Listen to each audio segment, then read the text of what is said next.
அனைவருக்கும் வணக்கம். நிறைய நண்பர்கள் நிறைய கேள்விகள் கேட்குறீங்க. அதுக்கான பதில் ஒவ்வொன்றா சொல்லலாம் நம்ம. அதாவது நம்ம 1000 நல்லது செஞ்சுருப்போங்க. அது எல்லாம் இந்த குறை சொல்கிறவங்க கண்ணுக்கு தெரியாது. ஒரு தப்பு எங்கே நடந்திருக்கோ அதை கொண்டு வந்து வச்சுட்டு அதுக்கு கேள்வி கேட்டுகிட்டே இருப்பாங்க. ஏன் வேக்சின் போடல, ஏன் ஃபேமிலி பிளான் பண்ணல அப்படின்னு. எங்களால் ஒரு 20 குழந்தைகளுக்கு சாப்பாடு வைக்க முடியுங்க. அந்த குழந்தைகளுக்கு உடம்புக்கு முடியலங்கிற பட்சத்தில் நாங்கள் ஏதாவது மெடிசன் வாங்கி ஃபுட்டில் கலந்து போட்டு அதை ரெடி பண்ணி விடுவோம். அவ்வளோதாங்க எங்களால் செய்ய முடியும்.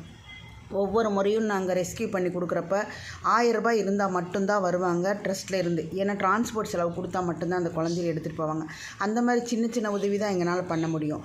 இந்த மாதிரி பெரிய உதவி இது பெருசாக பண்ணணும் அப்படின்னா உங்களை மாதிரி நல்லா உள்ளவங்கள் படித்தவங்க யாரோ உதவி பண்ணுறதை வச்சு நாங்கள் அதுக்கு வேக்சினு, ஃபேமிலி பிளான் அதெல்லாம் பண்ணுவோம். அதையும் சிலர் தவறாக சொல்கிறீங்க. அதையும் கடந்து தான் நாங்கள் வர்றோம். வார்த்தையில் கொஞ்சம் கவனமாக விடுங்க. நன்றி, வணக்கம்.